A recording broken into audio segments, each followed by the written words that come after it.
नमस्कार दोस्तों, राजेंद्र तिवारी के चैनल पर आप सभी लोगों का मैं एक बार फिर से स्वागत करना चाहता हूं। और आप लोगों से कनेक्ट होने का एक मुख्य कारण ये भी है कि आज जो बातें मैं आपको बताने वाला हूं, आजमगढ़ की एक शादी जो ऐतिहासिक बन गई है। ये शादी है उन दो नौजवानों की जिन्होंने बिना पंडित के ही शादी को संपन्न किया।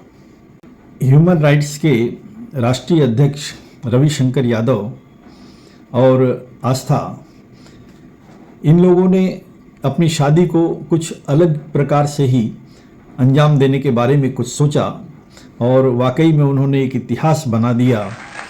उन्होंने बिना पंडित की यह शादी संपन्न करवाई। इस शादी का मुख्य आकर्षण ये है कि उन्होंने अपने इनविटेशन कार्ड पर, निमंत्रण पत्रिका पर संविधान में निहित 6 मौलिक अधिकारों का वर्णन प्रिंट करके दिया और बहुत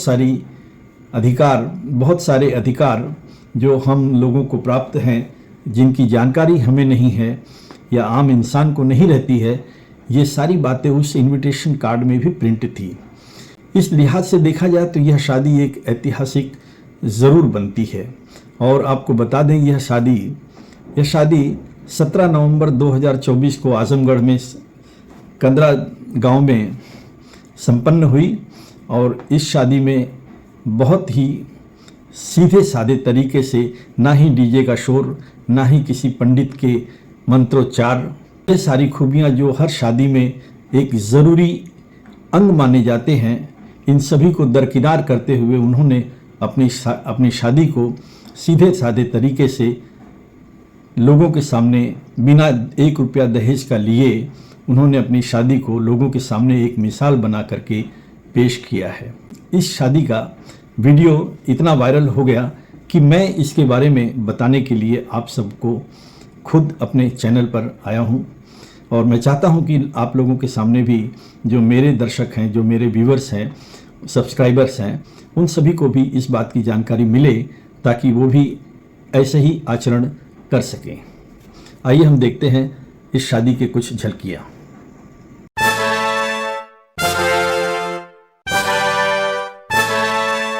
शादियां तो आपने बहुत देखी होंगी, पर उत्तर प्रदेश की ये शादी मिसाल कैसे बनी, आइए देखते हैं। न दहेज दें, न दहेज लें। शादी का एक ऐसा कार्ड मिला जिसमें भारतीय संविधान के 6 मुख्य मौलिक अधिकार के साथ ही हर नागरिक को अपने मौलिक अधिकार के प्रति जानकारी जैसे वाक्य और शब्दों से भरा हुआ था। आप ये सोच रहे होंगे कि आखिर ये शादी का कार्ड कहां का है। उत्तर प्रदेश के आजमगढ़ जिले के माहौल कस्बे के पास एक गांव है कंदरा। साम्यवादी प्रगतिशील विचारों को मानने वाले रामाज्ञा यादव व उनकी पत्नी श्रृंगारी देवी, जो दोनों पति पत्नी बारी बारी से अपने गांव के प्रधान रह चुके हैं। यह शादी का कार्ड उनकी बेटी आस्था का है। आस्था की शादी रविशंकर यादव, जो नसीरपुर अंबेडकर नगर के रहने वाले हैं, उनसे 17 नवंबर 2024 को हुई। हम ये भी बताते चलें कि आस्था के पति रविशंकर केंद्रीय मानवाधिकार एवं समाज कल्याण भारत के राष्ट्रीय अध्यक्ष हैं। जब रामाज्ञा यादव और रविशंकर शादी के विषय में मिले तो यह तय हुआ कि शादी में कोई नाजायज खर्च दोनों तरफ से नहीं होगा।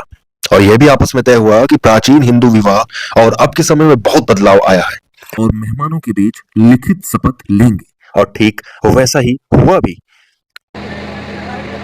यहाँ पर उपस्थित सभी गणमान्य को मेरी तरफ से सादर अभिवादन एवं नमस्कार। यह शपथ पत्र पढ़ने का मौका मिला और इसको हम शुरू कर रहे हैं।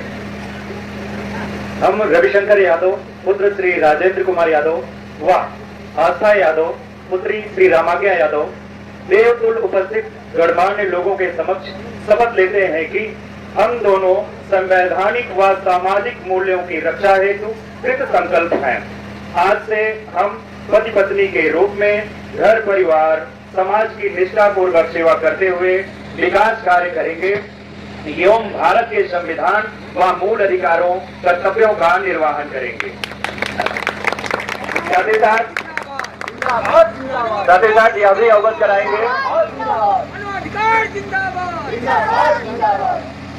यह भी अवगत कराएंगे कि यदि हम भारत के निवासी हैं तो हमारा देश संविधान से चलता है और वह संविधान हम सबको मौलिक अधिकार देता है जिसे फंडामेंटल्स ऑफ राइट भी कहा जाता है। और हम सभी भारतीय नागरिकों का यह प्रथम कर्तव्य होना चाहिए कि फंडामेंटल्स ऑफ राइट आर्टिकल 12 से लेकर के आर्टिकल 35 तक का ज्ञान हम सबको होना चाहिए। हमारी संस्था केंद्रीय मानवाधिकार एवं समाज कल्याण भारत इस संकल्प के साथ कार्यरत है कि भारत के हर नागरिक को हम मानव अधिकार के बारे में अवश्य बताएंगे। इसके साथ साथ निःशुल्क में संविधान की भी क्लास देने का कार्य करेंगे। धन्यवाद। जब जयमाल के बाद सीधे उसी मंडप में उपस्थित लोगों के बीच रविशंकर ने आस्था की मांग में सिंदूर भरा और शपथ प्रतिज्ञा पत्र पढ़ा। परंपराओं और धार्मिक रूढ़ियों को तोड़कर आगे कदम बढ़ाना आज भी भारतीय समाज में बहुत कठिन है। ये बातें इन दोनों परिवारों में भी थीं, जिसकी कुछ झलक यहाँ दिखी। वहां सब ये देखकर महिला पुरुष दंग थे। वहीं दूसरी तरफ रविशंकर और रामाज्ञा के साथी बेहद खुश दिखे। जयमाल सिंदूरदान के समय ना कोई पंडित, ना कोई पूजा और ना कोई दूसरी प्रथा। उपस्थित लोगों ने कई बार तालियों की गड़गड़ाहट से इस साहसिक कदम की बड़ी सराहना की। बेमिसाल है। पूर्व प्रधानाध्यापक और बुजुर्ग कॉमरेड हरिगेन ने इस मौके पर क्या कहा, सुने। बात बहुत है। आप सबको बहुत बहुत धन्यवाद। आस्था के पिता रामाज्ञा यादव ने सभी का आभार जताते हुए कहा कि सबसे बड़ा ग्रंथ हमारा संविधान है। परंपरागत हिंदू विवाह रीति रिवाज के साथ शादी होती है, पर जब शादी का संबंध टूटता है तो हम न्याय के लिए भारतीय संविधान द्वारा बनाए गए न्याय के मंदिर में जाते हैं। इसके अलावा कोई दूसरा रास्ता नहीं होता। इसलिए हमें अपने संवैधानिक मूल्यों, अधिकारों के प्रति जागरूक होने की जरूरत है। बार बार जयमाल स्थल तालियों से गूंजता रहा। इस तरह के विवाह की वकालत करते लोग भी आसपास दिखे। उत्तर भारत के उत्तर प्रदेश के आजमगढ़ जिले में इस तरह की शादी को ऐतिहासिक दिन कहा। विवाह समारोह में भी अगर इसे चल करके लागू करें कि रविशंकर जैसे लोग भी समाज में हैं, आस्था जैसे लोग भी समाज में हैं, इसलिए हम आज यहाँ उपस्थित हैं आपके बीच में। यही आपके बगल फूल के रहने वाले शायद कैफी आदमी के एक शेर के साथ कि प्यार का जश्न नई तरह मनाना होगा। गम किसी दिल में सही, गम को मिटाना होगा। हाय फ्रेंड्स, फिर से मैं आप लोगों के सामने में प्रस्तुत हुआ इस बात को लेकर कि ये वीडियो साथी चैनल के माध्यम से प्रसारित हुआ था। एक घिसी पिटी परंपरा जो सदियों से चली आ रही है और रविशंकर और आस्था ने उसको दरकिनार करते हुए अपनी शादी को अंजाम दिया। और इन सभी लम्हों को हमारे साथी चैनल के मुख्य कर्ता धर्ता जितेंद्र हरि पांडे जी ने कवर किया और शादी में खुद भी शरीक हुए। अगर कुछ लगता है कि इस तरीके की शादी अच्छी है तो बिल्कुल इसका अनुकरण होना चाहिए, अनुकरण करना चाहिए, ताकि बहुत से गरीब और मध्यम वर्गीय लोग जिनके पास पैसे रुपए की हमेशा ही दिक्कत रहती है, किल्लत रहती है, वो भी इन परेशानियों से बच सकें और अपने बच्चों का शादी विवाह अच्छे तरीके से कर सकें। धन्यवाद। और दोस्तों, मेरे चैनल को सब्सक्राइब करना ना भूलें ताकि इसी तरीके की इन्फॉर्मेटिव सोशल मीडिया के माध्यम से मैं आप लोगों से मिलता रहूं और जो भी समाज में घटना घटित होती है वो मैं आप लोगों के सामने पेश करता रहूं। आप लोगों ने मेरे रील्स को बहुत ही अच्छे तरीके से प्रतिसाद दिया है, बहुत ही अच्छा रिस्पांस दिया है। यूट्यूब का भी मैं बहुत शुक्रगुजार हूं कि उन्होंने मेरे वीडियो को काफ़ी वायरल किया लोगों को। तो दोस्तों, हम फिर मिलेंगे कुछ नई जानकारियों के साथ। तब तक के लिए मैं आप लोगों से अलविदा लेता हूं। धन्यवाद। Thank you.